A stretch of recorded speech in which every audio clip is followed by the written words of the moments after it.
এই রেস্টুরেন্টের মালিক কে? আমি কেন? এই রেস্টুরেন্টে আমার চাই, এখানে আমি নাইট ক্লাব করব। মগের মুল্লুক পেয়েছেন নাকি? চাইলে কি সব পাওয়া যায়? এই এলাকায় আমি যা চাই সেটা নিয়েই ছাড়ি। বেশি কথা না বলে কত নিবি সেটা বল। Sorry, this restaurant is not for sale. Really? Yes, you can go now. আমিও দেখছি তোর এই রেস্টুরেন্ট এখানে কতদিন থাকে। এ চল। সেলিম, হ্যাঁ আব্বু বলো। শুনলাম রেস্টুরেন্টে নাকি ঝামেলা হয়েছে। হ্যাঁ, কিছু গুন্ডা এসে মস্তানি করছিল। ওসব মানুষ থেকে দূরে থাকাই ভালো। তাছাড়া আমাদের অনেক কটা রেস্টুরেন্ট আছে, আদার্স বিজনেসও আছে। আর ওই রেস্টুরেন্টটা ছেড়ে দিলে কি এমন ক্ষতি হবে? ও নিয়ে তোমাকে চিন্তা করতে হবে না, আমি দেখে নেব। অবশ্যই চিন্তা করতে হবে, কেননা গতকাল ওই মস্তান যা বলেছে তাতে মনে হয় না আমাদেরকে ছেড়ে দিবে। এমনকি আমাকে হুমকিও দিয়েছে। কখন? কি শরীফুল বাবু, কেমন আছেন? ভালো, কিন্তু তুমি এখানে? আপনার ছেলেই তো আমাকে আসতে বাধ্য করলো। সেলিম তোমাকে এখানে আসতে বাধ্য করেছে কেন? ওই যে আমতলায় আপনার রেস্টুরেন্টে আছে না, ওটা আমার চাই, আর এক সপ্তাহের মধ্যেই। নইলে বুঝতেই পারছেন আমি কিন্তু লোকটা সুবিধার না।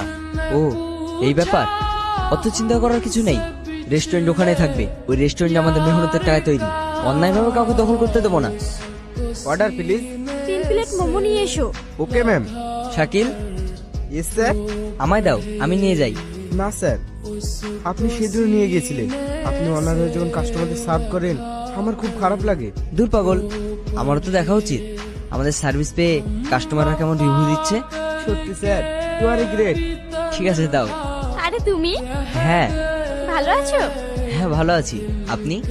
হ্যাঁ ভালো আছি। কিরে, কি ব্যাপার? আরে তেমন কিছু না, কাল কলেজ যাওয়ার সময় বাস মিস করেছিলাম, তাই ও লিফট দিয়েছিল। আচ্ছা, তাই নাকি? এই, ওর নাম্বারটা একটু ম্যানেজ করে দে না, ওকে আমি অনেক ভালোবেসে ফেলেছি। মনে হচ্ছে আমার মনের কথাটা ওকে এখনই বলে আসি। যাই করিস, তোর বাড়ির কথাটা একবার ভাবিস। যা হবে দেখা যাবে, এখনো তো ভাবার সময় নেই। নাম্বারটা এনে দে না প্লিজ। না রে, আমাদের কাবাবের হাড্ডি হওয়ার কোনো ইচ্ছে নেই। তোর দরকার পড়লে তুই ম্যানেজ করে নে। ঠিক আছে, আমিও দেখে নেব। এক্সকিউজ মি, হ্যাঁ বলুন। তোমার নাম্বারটা পাওয়া যাবে? কেন বলুন তো? আর আমার নাম্বার নিয়ে আপনি কি করবেন? আমার দরকার আছে, দেবে কিনা বলো। আচ্ছা ঠিক আছে, এই নিন। Thank you. ওয়েলকাম। কি খোকা, রেস্টুরেন্ট ছেড়ে এখানে প্রেম করে বেড়াচ্ছ? তো কি হয়েছে? শোন, এভাবে রাস্তা আটকে কোনো লাভ নেই। আমি লাভ লস ছাড়া এক পাও চলি না। তুই আমাকে লাভ লসের বিষয়টা শিখাতে আসিস না। তাই নাকি? হ্যাঁ। আচ্ছা, তুই আমার কথাটা তোর আব্বুকে বলেছিস? এই সামান্য সমস্যার জন্য আব্বুকে বলার কোনো দরকার নেই, আমি একাই হ্যান্ডেল করে নেব। তোর তো খুবই সাহস, এতগুলো লোক দেখে ভয় করছিস না? তাই